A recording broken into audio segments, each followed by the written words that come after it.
प्यारे रबीउल अव्वल तेरी झलक के सदके, प्यारे रबीउल अव्वल तेरी झलक के सदके चमका दिया नसीबा सुबह सबे मिलादा। दुरूद शरीफ अल्लाहुम्मा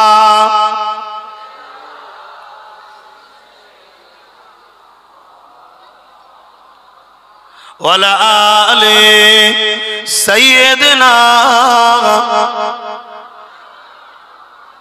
मुसलमान घरे छेले मेरा तरुणेरा बापेरा जे नबी आमार सारा जीवन तोमार आमार जन्य केঁদেছে आज रोजा मुबारके तोमार आमार जन्य कांदतेছে।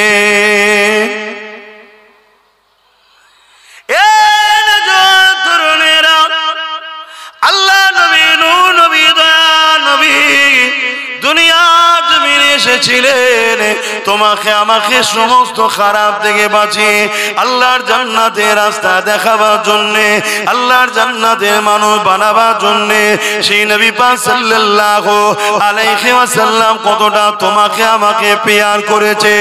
আমার নবী পাক সারা জীবন তোমার আমার জন্য কেঁদেছে, যখনই কেঁদেছে তোমার আমার জন্য কেঁদেছে।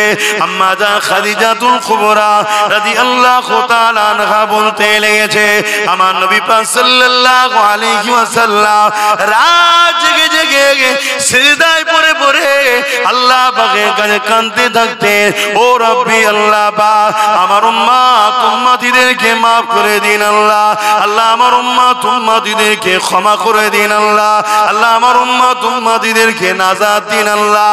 এ যুবকেরা তরুণেরা বাপেরা যে নবী পাক তোমার আমার জন্য সারা জীবনটা কেঁদেছে সেই নবী পাকের দিনের জন্য তোমাকে আমাকে জান লাগলে জান মাল লাগলে মাল সবটা দিতে হবে, তবেই তো বিনিময়ে জান্নাতটা পাওয়া যাবে। হ্যাঁ যদি কেউ মনে করো আমি এমনি এমনি পেয়ে যাব সে মূর্খের স্বর্গে বাস করতে লেগেছে। কেননা মনে রাখবে ইতিহাস এটাই বলতে লেগেছে আর দুনিয়া ও মাজরাতুল আখিরাত এটা হলো তোমার আমার জন্য আখিরাতের খেতি বাগান। এখানে আল্লাহ পাক পাঠিয়েছে পরীক্ষা নিবার জন্য, এই পরীক্ষাটা কেমন ভাবে দিতে হবে আল্লাহ নবীকে বলতে লাগলে লা ইয়ামিনু আহাদুকুম হাত্তা কুনা আব্বা ইলাইহি মিন ওয়ালিদিহি ওয়া ওয়ালাদিহি ওয়ান নাসি আজমাইন। তোমরা তোমাদের টাকা পয়সা ধন দৌলত জমি জায়গা ঘর বাড়ি বাপ মা সন্তান স্ত্রী এমনকি নিজের জানের থেকে বেশি আমি রাসূলুল্লাহকে যারা মহব্বত না করবে ততক্ষণ পর্যন্ত ঈমান হবে না।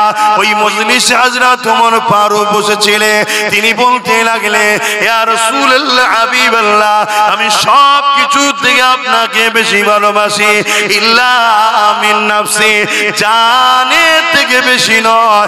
আল্লাহ নবী বললেন ওমর হবে না, জানের থেকে বেশি ভালোবাসতে হবে। কিছুক্ষণ পর ওমর ফারুক দাঁড়িয়ে গেলে, দাঁড়িয়ে গিয়ে বলতে লাগলে ইয়া রাসূলুল্লাহ ইয়া হাবিবাল্লাহ আমি ওমর দাওয়া দিয়ে দিলাম আমি আমার জানের থেকে বেশি আপনাকে ভালোবাসি। আরো জোরে বলুন সুবহান।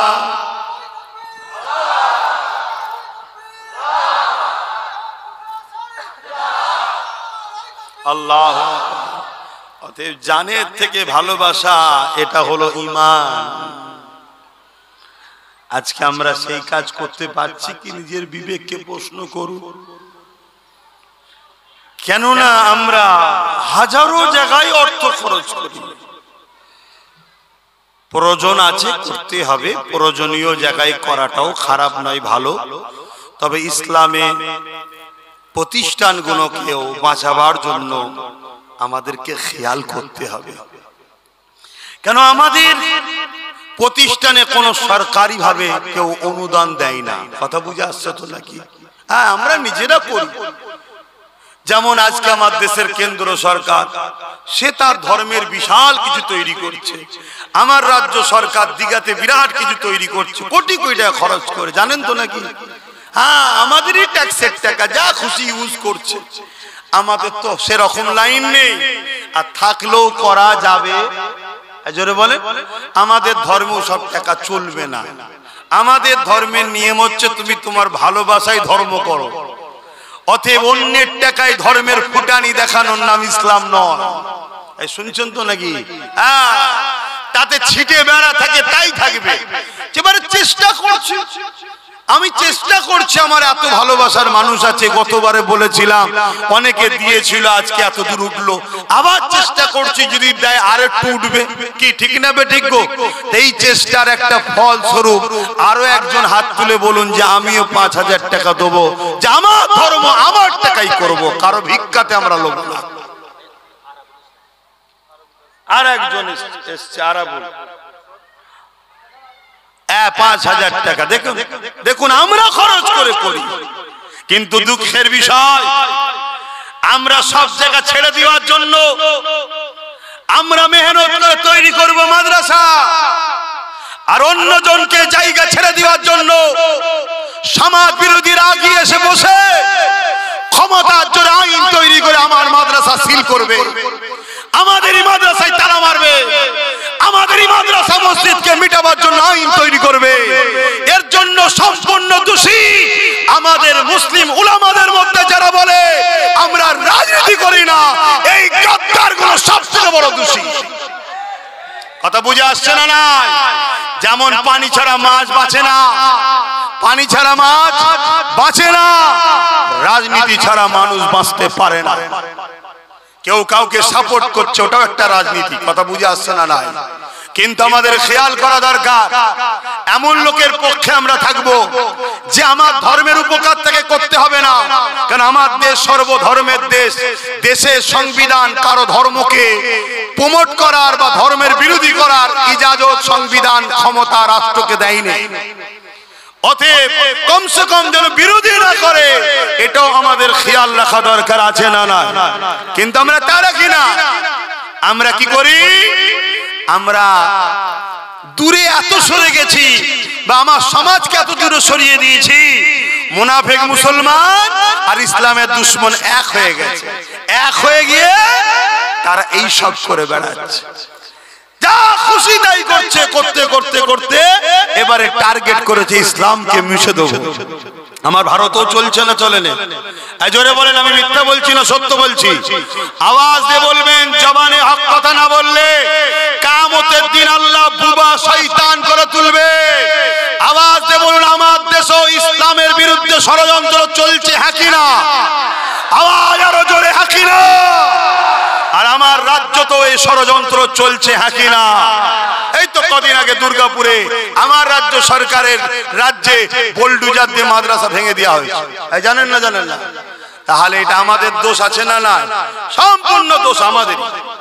আমরাই ভুল করছি, আমরা ভুল করেছি। আমি হুজুর, আমি নেতা হব না, বসবো না, কিন্তু আমার তো মাথায় রাখা দরকার যে আমাদেরও পার্টিসিপেট দরকার, ভাগিদারি দরকার, আমাদেরও লোক থাকা দরকার। কি দরকার আছে না? না, এটা হুজুর হিসেবে আমার ভাবা দরকার নয়? হ্যাঁ, আল্লাহ আসতে আমরা জায়গা ছেড়ে দিয়েছি। 2 নম্বর মুনাফিক মুসলমান কিছু দেখা চাই, দেখো মুসলমান তো এই তো এই তো রয়েছে, এই তো রয়েছে, এই তো রয়েছে, অথচ প্রকাশ্য দুশমনের থেকেও খারাপ। প্রকাশ্য দুশমন এই মুনাফিক মুসলমান গুলো তাদের থেকেও খারাপ। সেই রকম সব 2 নম্বর গুলোকে রেখে দিয়েছে।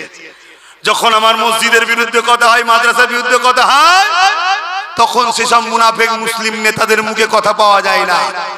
শুনছেন তো নাকি?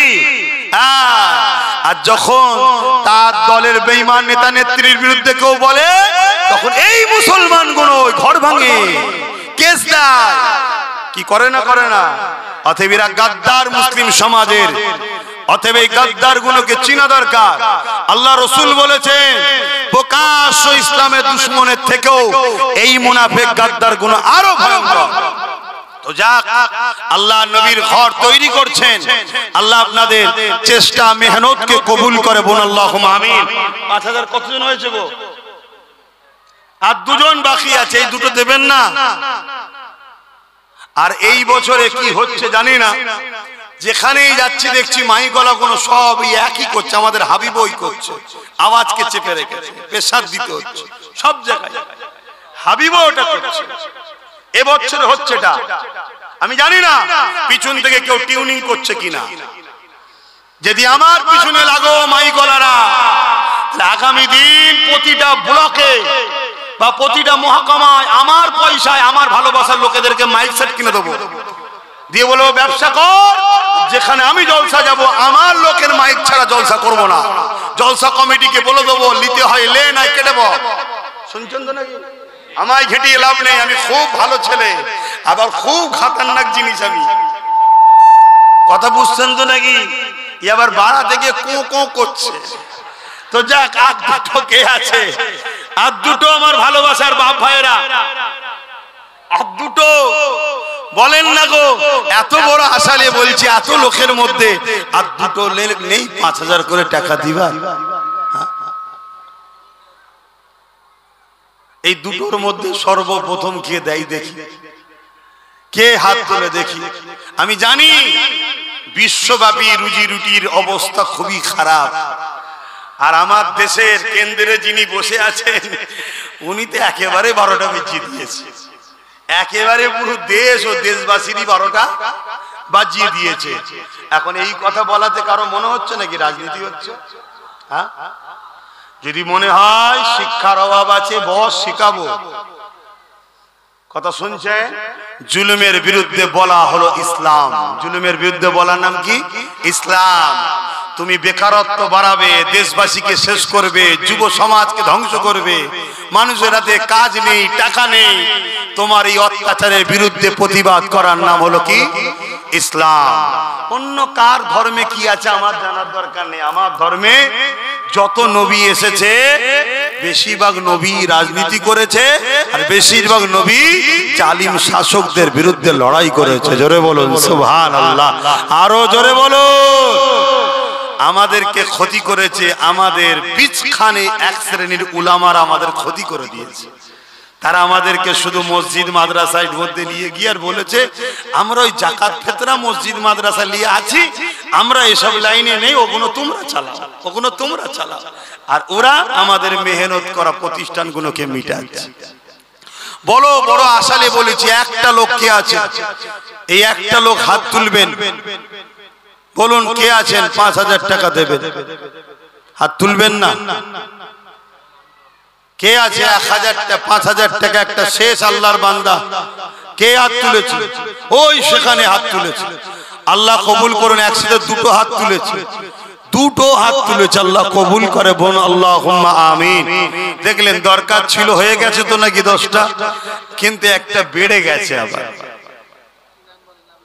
এখানে আরেকজন ভাই সেও দেবে বলছে, আল্লাহ কবুল করে বোন, আল্লাহুম্মা আমিন। 11টা ভাই হয়ে গেছে।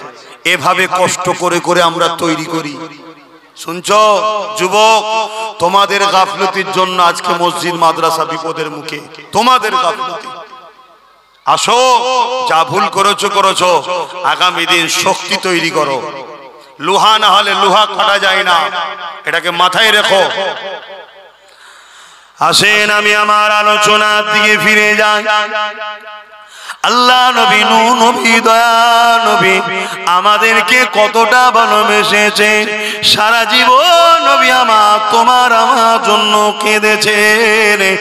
আজকে দিনে এখনো পর্যন্ত নবী আমার রওজা মুবারকে তোমার আমার জন্য কাঁদতেছে। কি গো, মানেন তো নাকি? কারা কারা মানেন নবী হায়াতুন নবী? হাত তুলুন। আলহামদুলিল্লাহ, আলহামদুলিল্লাহ। মনে রাখবেন, ইসলামের দুশমনেরা একদল মুনাফিক উলামাদের দ্বারা সমাজের সাধারণ লোকের ঈমান খেচ্ছে, নবী নাকি মরে শেষ হয়ে গেছে। বলুন নাউজুবিল্লাহ। এ কথা মানলেই কাফের। এই শুনছেন, আমার নবী সশরীরে রওজা মুবারকে আমাদের জন্য এখনো আল্লাহর দরবারে দোয়া ও ফরিয়াদ করছেন। জোরে বলুন সুবহানাল্লাহ। বাপেরা, নওজোয়ান তরুণেরা, এই বিষয়ে একটা ইতিহাস আপনাকে, তারিখে হাদিস আপনাকে শোনাই। এ নওজোয়ানেরা, হযরত ইমাম হুসাইন হুজুরের সময়তে জালিম জিদ এমন করে 10,000 সৈন্য পাঠিয়েছিল মদিনা জমিনেতে। ওই 10,000 সৈন্য পাঠিয়ে বলে দিয়েছিল, মদিনাকে তোমাদের জন্য হালাল করে দিলাম। 3 দিন ধরে মদিনা জমিনে ওই ইয়েজিদের সৈন্যরা অত্যাচার জুলুম করেছিল, মদিনার মানুষগুলোকে হত্যা করেছিল, মদিনার নারীগুলোকে বেউজ্জতি করেছিল, মদিনার উপরে জুলুম অত্যাচার করেছিল। এমনকি আল্লাহ নবীর মদিনা নববী শরীফের মধ্যে খচ্চর গাদা ঘোড়াকে বেঁধে দিয়ে নামাজ আযান ইকামতকে বন্ধ করে দিয়েছিল। এ যুবকেরা, আমার নবী পাকের এক সাহাবী ছিলেন, তিনি বেরোতে পারলেন না। আল্লাহ নবী রওজা শরীফের ভেতরে যেটা সোনালী জালিদে ঘেরা রয়েছে, আম্মা জান আয়েশা হুজুরের ঘর, ওই ঘরের মধ্যে প্রবেশ করে গিয়ে ওখানে গিয়ে আশ্রয় নিয়েছিল রওজার ভেতরে একদা।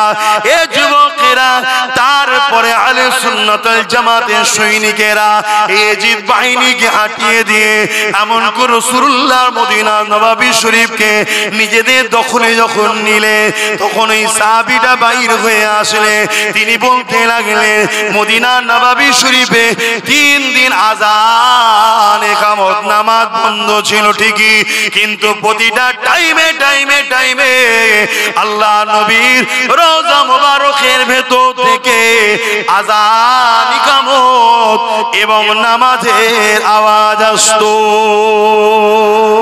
আরো জোরে বলুন সুবহান।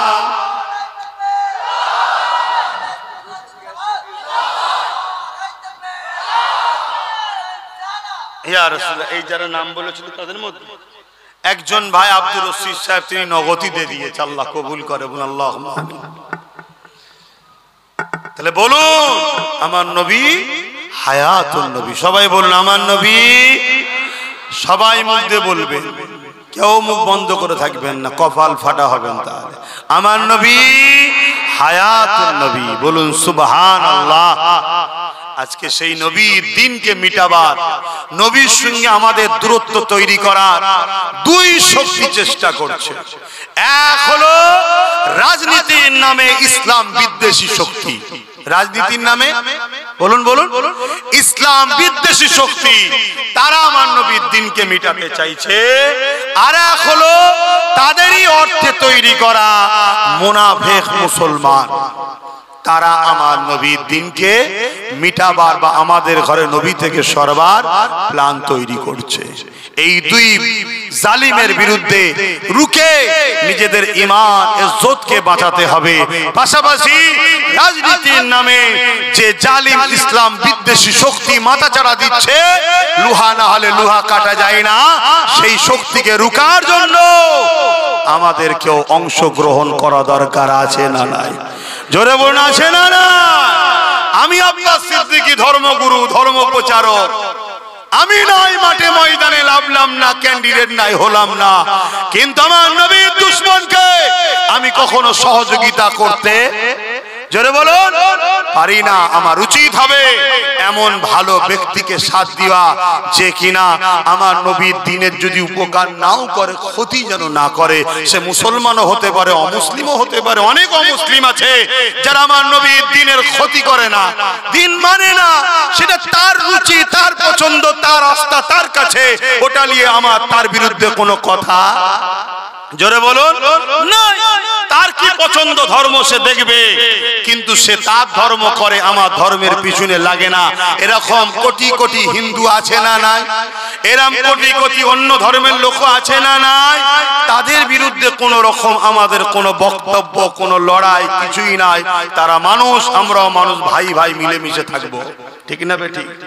কিন্তু তুমি ক্ষমতার আসনে বসে আমার মাদ্রাসা মিটাতে চাইবে, আমার মসজিদ মিটাতে চাইবে।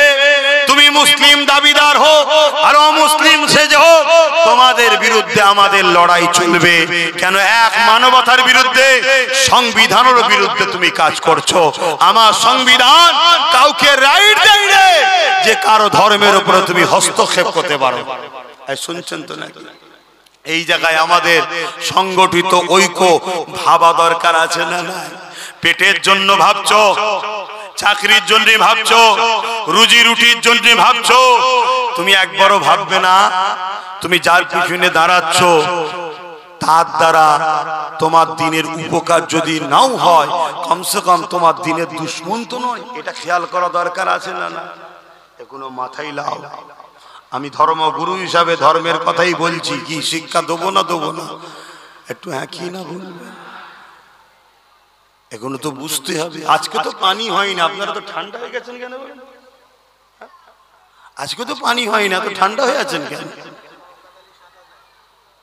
আমাদের শওকত আলী সাহেব উত্তর মাটি কুমড়া ৭,০০০ টাকা দিচ্ছে, আল্লাহ কবুল করে বোন, আল্লাহুম্মা আমিন। ভাইয়ের আমার, আরো যদি কেউ কিছু নিয়ত করে থাকেন, আমি তো জলসা করছি, এসে একটু নামটা লিখাবেন, বলে দেবো। আমি টচ করি নাকি, অসুবিধা হচ্ছে নাকি? হ্যাঁ, ও সময় তো হু করে চলে যাচ্ছে। বাপেরা, নজওয়ানেরা, কিয়ামত বড় কঠিন হবে। যে দিনে দে বাপ ছেলে হবে না, ছেলে বাপের হবে না, মা মেয়ের হবে না, মেয়ে মায়ের হবে না, স্বামী স্ত্রী হবে না, স্ত্রী স্বামীর হবে না। এই কিয়ামতের দিনটা হবে বিচারের দিন। দুনিয়ায় তুমি অন্যায় করলে কেউ তোমার বিচার করতে পারে না। কেন? তুমি বড় পাওয়ারফুল ব্যক্তি, তুমি কামিয়াব দুনিয়ায় শক্তিশালী ব্যক্তি, তুমি অর্থওয়ালা ব্যক্তি, তুমি নেতাওয়ালা ব্যক্তি। তোমার ক্ষমতা জোরে তোমার বিচার কেউ করতে পারলো না। তুমি জমিনের উপরে অন্যায় করেছো, অত্যাচার করেছো, খুন করেছো, এই জমিনের উপরে মিথ্যা মিথ্যা জুলুম করেছো। এ যুবকেরা, তরুণেরা, আমার আল্লাহ বা হিসাবের জন্য একটা দিন রেখেছে। ওই দিনটার নাম হলো ময়দানে মাশর। ওই ময়দানে মাশরেতে মাথার এক বেগ দেখতে লেখা তো পরে আল্লাহ পাক সূর্যকে নামিয়ে দেবে, সূর্যের 12 ঘন্টা বানিয়ে দেবে। মানুষের নাকের কর্মন করে মানুষের খেনুগুলো নাক দিয়ে গলে গলে ঝরে ঝরে পড়তে লাগবে। এই কিয়ামতের দিনে আল্লাহ নবী জানিয়ে দিলে এমনও বাপ পাওয়া যাবে নিজের ছেলেকে জমিনে শুইয়ে দিয়ে তার বুকের উপরে পা দিয়ে দাঁড়িয়ে যাবে। এই কিয়ামতের ময়দানে এমনও ছেলে পাওয়া যাবে নিজের জনমদাতা বাপকে জমিনে শুইয়ে দিয়ে তার বুকের উপরে পা দিয়ে দাঁড়িয়ে যাবে। এই কিয়ামতের দিনে এমনও মা পাওয়া যাবে নিজের মেয়েকে জমিনে শুইয়ে দিয়ে তার বুকের উপরে পা দিয়ে দাঁড়িয়ে যাবে। এই কিয়ামতের দিনে এমন মেয়ে পাওয়া যাবে জনম দুঃখিনী মাকে জমিনে শুইয়ে দিয়ে তার বুকের উপরে পা দিয়ে দাঁড়িয়ে যাবে। এ যুবকেরা, তরুণেরা, এক কথাই যার উপরে যার জোর চলবে তাকে জমিনে শুইয়ে দিয়ে তার বুকের উপরে পা দিয়ে দাঁড়িয়ে যাবে। এই জায়গায় কেউ তোমার আমার হবে না, না কোনো নেতা তোমার পাশে দাঁড়াবে, না কোনো নেত্রী তোমার পাশে দাঁড়াবে। সবাই যে যার চিন্তায় চিন্তায় থাকবে। বাপেরা, নজওয়ানেরা, তরুণেরা, এই কঠিন দিনে শুধুমাত্র একজন তোমার আমার পাশে দাঁড়াবে, তিনি অন্য কেউ নয়। যার কথা তোমাকে বোঝাচ্ছে তিনি হলেন আমার আপনার নবী, দুনিয়ার সুলতান নবীদের নবী হযরতে মুহাম্মাদুর রাসূলুল্লাহ। আরো জোরে বলুন সুবহান। সেই নবীকে ভালোবাসো। বাপের জন্য খরচ করছে, এটাও নেকি। মায়ের জন্য খরচ করছো, ওটাও নেকি। আল্লাহ রসুল বলেছে সব থেকে বেশি নেকি হয় মা বাপ স্ত্রী সন্তানের পিছনে খরচ করলে। বললেন না সুবহানাল্লাহ? এই শুনছো না? সব থেকে বেশি নেকি এই কোথায়? কেউ যদি বাপ মার পিছনে খরচ করে, স্ত্রী পিছনে খরচ করে, সন্তানের পিছনে খরচ করে, এই খরচটাতে সব থেকে বেশি নেকি হয়। জোরে বলুন সুবহানাল্লাহ। এই শিক্ষাটা আমাদেরকে কে দিল? বলুন বলুন নবী পাক সাল্লাল্লাহু আলাইহি সাল্লাম। কিন্তু কিয়ামতের দিনে কেউ কি আমাদের পাশে থাকবে? তাহলে বাপ মার জন্য করছি, সন্তানের জন্য করছি, ছেলের জন্য করছি, সবার জন্য করছি, আমার নবীর প্রতিষ্ঠানের জন্য করব না? কি গো, হাত তুলে বলেন না, করবেন না করবেন না? হাত তুলে বলেন, লম্বা করে হাত তোলেন। খরচ করা দরকার আছে না নাই? আমি জানি সবার আওকাত সমান নয়, সবার আওকাত সমান নয়, আমিও জানি। তাই আমি সংক্ষেপ বেশি কিছু বলবো না, আমি অল্প করেই বলবো। 10টা মানুষ 2000 করে টাকা হাত তুলুন, পটপট করে হাত তুলুন। 10টা মানুষ 2000 টাকা। হাতগুলো গুনবো, লম্বা করে হাত তুলবেন।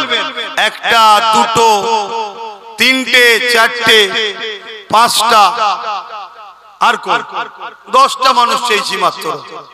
5টা মানুষ হাত তুলেছে, 1টা 2টো, কোথায় হাতটা তোলেন, যারা হাত তুলেছিলেন তোলেন।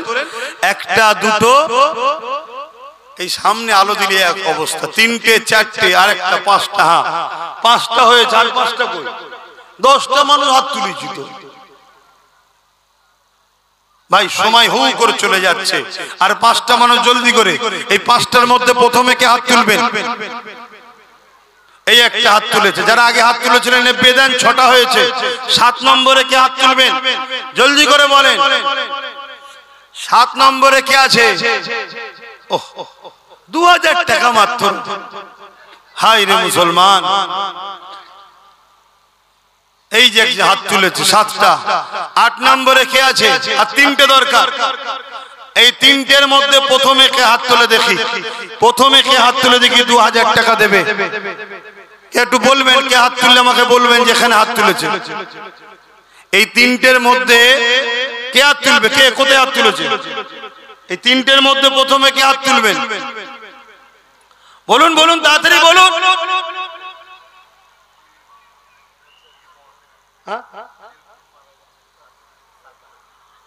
এক ভাই, তার বোন ইন্তেকাল করেছে, সাদ্দাম হোসেন। তার বোন ইন্তেকাল, 2000 টাকা বোনের দোয়ার জন্য দিচ্ছে, আল্লাহ কবুল করে, আল্লাহুম্মা আমিন। 8টা হয়ে গেছে, আর 2টো। এই 2টোর মধ্যে প্রথমে কে হাত তুলে দেখি? জলদি করে হাত তোলেন, লম্বা করে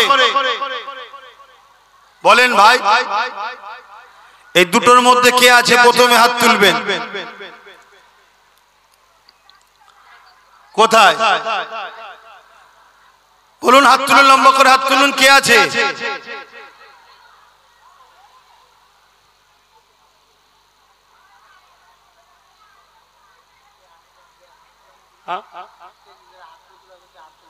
যারা হাত তুলেছিলেন 8টা হাত যে গুনলাম, গুনেলি হাতটা গুনেন, তোলেন তো।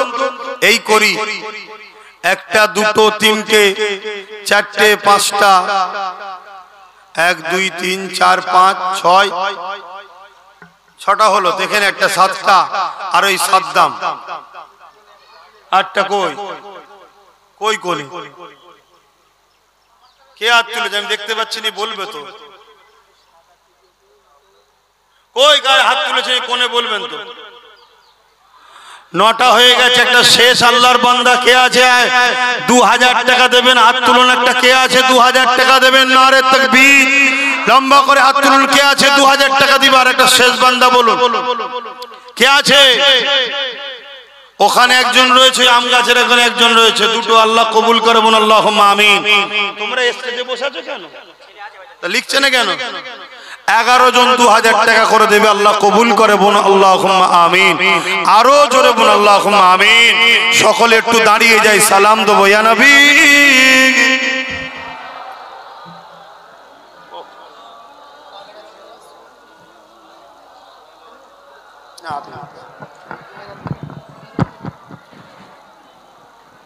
আমাদের মাইকলা ভাই, তিনিও 2000 টাকা দেবে, আল্লাহ কবুল করে, আল্লাহুম্মা আমিন। তাহলে 12 জন হলো। আসেন আমরা সালাম দেব, দিয়ে দোয়া চাইব। সালাম দেওয়া আল্লাহর হুকুম, দাঁড়িয়ে দেওয়া সুন্নতে সাহাবা। আসেন আদবের সাথে আমরা সকলে দাঁড়িয়ে দয়ার নবীকে সালাত ও সালাম দিই। ইয়া নবী সালাম ইয়া রাসূল ইয়া হাবিব সালাম সালাওয়াতুল্লাহ ইয়া নবী নামো ও পিয়ারা ইয়া রাসূল নামো ও পিয়ারা अर्श पर हक ने पुकारा सच पैगंबर हमारा या नबी सलाम या रसूल या हबीब सलाम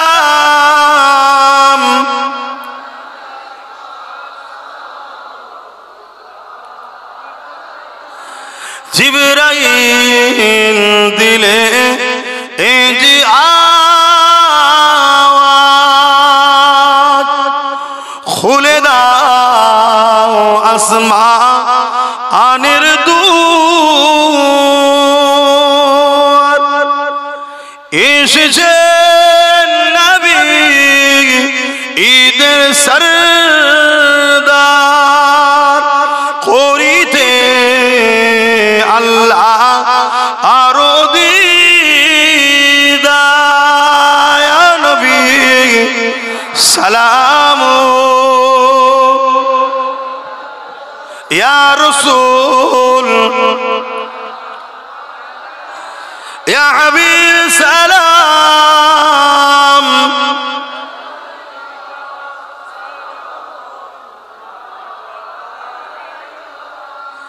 আলহামদুলিল্লাহ আল্লাহ আমাদের সালামকে কবুল করে বলুন আল্লাহুম্মা আমিন।